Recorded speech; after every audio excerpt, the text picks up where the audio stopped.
What's up, everybody? Thank you for choosing Comic Convos as your source for all your superhero needs. They're here because of you. I mean, when you put it like that. It just hit 1 billion for the global box office, which is monumental considering this is the first movie throughout the entire pandemic to do so. So big props go out to Sony and Marvel respectively for this accomplishment. I'm sure we're all forward to what they do next. Recently, I went to go see Spider-Man No Way Home in theaters twice, believe it or not. The first time was during the premiere, and then the second time was Christmas Eve in IMAX. Honestly, this is a great, amazing, spectacular, ultimate film. Whew, I mean, I was expecting, of course, to see Andrew, Toby, and the whole gang, but I really wasn't expecting the way they delivered it. Like, it was fan service, but it was also a mixture of great writing. You can definitely tell that there were people in that writing room that knew how to tweak the MCU Spider-Man in a way that resembles his comic counterpart. So, right off the bat, of course we're going into spoilers. I mean, we gotta review the movie somehow. So, let's start off with this. Personally, I really don't agree with Aunt May and her views on helping out the villains of this movie. I just think her views were flawed and it only hurts the people in the end, including herself. Peter, and yes, we're talking about the Tom Holland one. We got to say that now. You don't want to get confused. He deals with a lot trying to carry out his aunt's words of wisdom. He does have a point where he says it's not his problem to deal with how the villains are when they get here. Although, at the same time, he did botch the spell leading to the revival in the MCU by changing the spell to what he wants. Oh wait, this person needs to know. No, oh wait, this person needs to know. It really didn't help the situation at all. But I think they needed Aunt May to die and have her say the famous sentence in correlation to her positive but naive outlook on the whole situation. I mean, these guys have killed people. This is not your run-of-the-mill corrupt person that was corrupt by something out of the control, with the exception of Doc Ock and Green Goblin, sort of. But they're both lost causes when you really look at it. Now, Peter eventually does learn responsibility, but this is only because Aunt May dies. It feels like in all of these films, his main lesson is responsibility. I personally feel after the whole Quentin Beck fiasco, he would have learned how to manage things a little better. With the exception, of his Peter Tingle getting exceptionally better. I mean, I get that he's supposed to be teenagers, but do teenagers fuck up this much?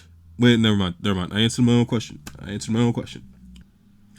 With that being said, I feel that he should have just sent the villains as they came instead of curing them, because ultimately he wouldn't have to deal with so much heartbreak in between sending them home and having his fucking aunt die because he was like, well, let me just see if she was right about, if they can be changed or not. I mean, the problem with curing all of them is that it changes, if not all, their fates. Yeah, no shit, Sherlock. You're not dealing with the same universe now because when they go back, there's a possibility of, oh, well, what if Doc Ock decided to shut down his machine after he gained control? But then again, with Doc Ock, I feel like he gets sent back and his fate won't change that much. After all, he still dies. Fates that do change. The Lizard comes into the MCU with fewer limbs, which I think could be explained when Captain Stacy shoots his fingers in The Amazing Spider-Man and he regenerates all but one of them. So I'm thinking if he's cured earlier, he might not kill Captain Stacy. But this might create another reality where Captain Stacy is alive. So this can get very weird and very confusing fast, so brace yourselves. But Green Goblin is still going to die, of course, because there's no way he's going to escape being impaled by his glider. I feel like that whole moment might be actually Norman Osborn gaining control of his Goblin counterpart for a split second and realizing the reality of the situation. Like we see him going back and forth during No Way Home. But with Electro, it's interesting because he never technically died. Would he face the same fate? It's possible. He might just get arrested because now he can't escape to the grid without his electrical powers. I'm off the grid. Now, Sandman. Sandman was great, but not so different ending than Spider-Man 3. I think he might just escape on foot to go see his daughter instead. Even though Tom's Peter thinks that he's helping the situation, it definitely has some unintended consequences when it comes to the multiverse. Now let's talk about the maturity of Tom Holland's Peter Parker. All this does mature Peter Parker as he realizes he can't act so irresponsibly, like when Doctor Strange has criticism with him not pleading his case with MIT before coming to a wizard to wipe out everyone's memory. So I thought that was kind of hilarious, and it was just like he was the disappointed parent, like, you didn't decide to check before contacting me, like, come on, I'm supposed to be your last option before getting to that. But I think besides Doctor Strange's words, May's death makes him finally realize that he can't continue to live two lives, which helps him let his friends go, ultimately. I think Andrew's talk with Toby explains that he has no time for Peter Parker stuff, which also sparks the whole "you have to choose Peter Parker or Spider-Man" debacle. You can't meddle in both as a hero. So I thought it was good to get Andrew's perspective on that matter. Now, Tom does do the responsible thing and allows his loved ones to forget that he's Spider-Man, which I'm not gonna lie, it does take a lot of guts. Given everything that he's gone through and his minor stupidities, you would think he would not get to that point where he's thinking, you know what, maybe their lives are gonna be better without me. So that was very mature for him. I think hearing Andrew losing his MJ helps drive the point home that he doesn't want to put anybody else in danger, especially his loved ones. So he does mature a lot throughout this film. He no longer has any mentors and learns not to rely on others for his solutions. I mean, take Iron Man for example. He's dead and he relied on his tech and his guidance. Happy doesn't remember who he is anymore, so he can't come and save the day or bail Peter out at the last minute like what he was trying to do before May's death. Doctor Strange, of course, completely forgets him and no longer has the magic get out of jail card.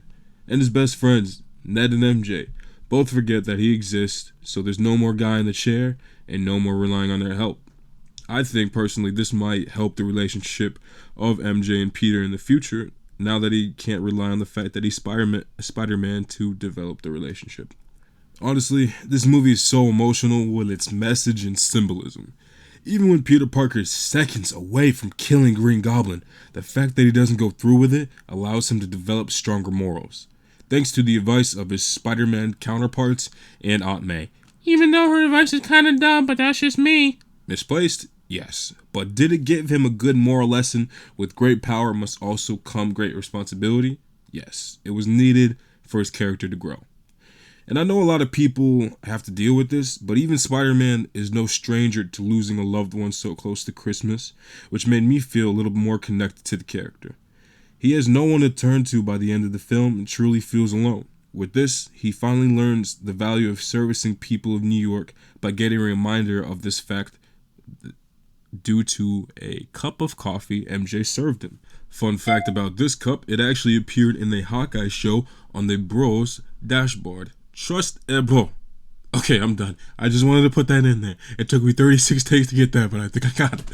But anyways. Favorite scenes. I love the science aspect, realizing his true capabilities with the other Spider-Man.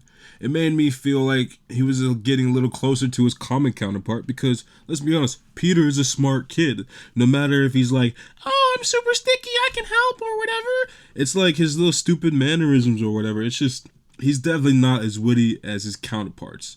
The MCU kinda applies more of a dopey aspect to our Peter Parker. Willem Dafoe was amazing. I loved Alfred and Relina. Wow, just wow. These guys performed like it was nobody's business. They literally acted like it hasn't been 20 damn years since they blessed us with the Sam Raimi Spider-Man. Like, they killed it, especially Dafoe. He was terrifying and menacing with his goblin portrayal. It was kind of freaky when he was getting punched in the face multiple times by Peter Parker and he's just laughing through it. I got chills. I'm not gonna lie, I got chills. Honestly, I thought Electro was good too, but I just thought the Miles Morales comment was a little shoot-in. I'm excited about it, don't get me wrong, but let's keep it a buck. It was a little forced. Alright, with that being said, Sandman was good, but not the main focus. He had a couple funny lines here and there, but that's basically it. And then the Lizard. Honestly, I thought his transformation back into Dr. Connors was literally cut and paste from this Amazing Spider-Man. And I'm left wondering, did they really go get the actor to come in and do all this? It seemed to me like the scenes were way too similar not to be stock images. I mean, if I was Sony and Marvel, it'd save a few bucks. Hey, hey, you get some credit in the end. Hey, but nah, the callbacks and the Easter eggs were really something to behold. I love the lines that Defoe was given. I'm a bit of a scientist myself. Ha ha ha ha. The power of 10,000 suns. It was great. All of it was great. Loved it. But the thing for me, it was so sad to see Peter have to get a GED and move into an apartment, having to face his own damn rent. Man, I just hope he's got a good landlord. That's all. Rent? But it's like, damn, he didn't even go to high school, which really got to me. Like, I love when he gets back into fighting crime with downgraded tech, just his phone to like find crime. But man, his homemade suit now, it's shiny and it looks amazing. Like, I don't know if this takes the cake for all homemade suits, but it's definitely a solid number 2 no matter how you organize the list. The Venom post-credit scene was a little weak for me, I'm not gonna lie, but it was good seeing Eddie Brock getting a little MCU catch-up from a bartender in Mexico, which I found the funniest thing in the world, and led to some symbiote goo being in our universe now. So, sometime in the next Tom Holland trilogy, he'll probably bond with him, and I can't wait to see that. And maybe Venom, who's now in the Sony universe, will adapt more Spider-Man-like characteristics from Andrew Garfield. Or maybe it's the MCU goo and its hive mind collective that affects him anyways. Who knows? I'm interested in seeing what they do with the new trilogy, and if they're gonna make Amazing Spider-Man 3, I said Twiter. Hey Tanner, do you know what this bluebird icon is? Yeah, I think it's Twiter. Well, it's been going crazy. Everyone's been going crazy on these forums saying bring back Andrew Garfield. And you know what? Sony isn't dumb. They know what the people want. And I feel like we're going to be getting some version of that very soon. Maybe in the next 3 years. So I'm very excited for that. I feel their whole plan that they had with Andrew Garfield couldn't have all been thrown away. Nah, definitely not. They definitely put that on hold because Andrew Garfield was a good Spider-Man, and this movie kind of heightened it for him a little bit more, even if he was only in it for 40 minutes, which is saying a lot. But those are my thoughts on Spider-Man No Way Home, and I just wanted to say Happy New Year's to everyone. I didn't really say it in the start of this video, but Happy New Year's. We all made it, we're all healthy, and hopefully you and your family can say the same thing as well. It's been Zero Tolerance. I appreciate you. I appreciate everyone who's come to Comic Convos for your Marvel updates. You guys keep it blunt. I'll see you in the near future. Nerd out.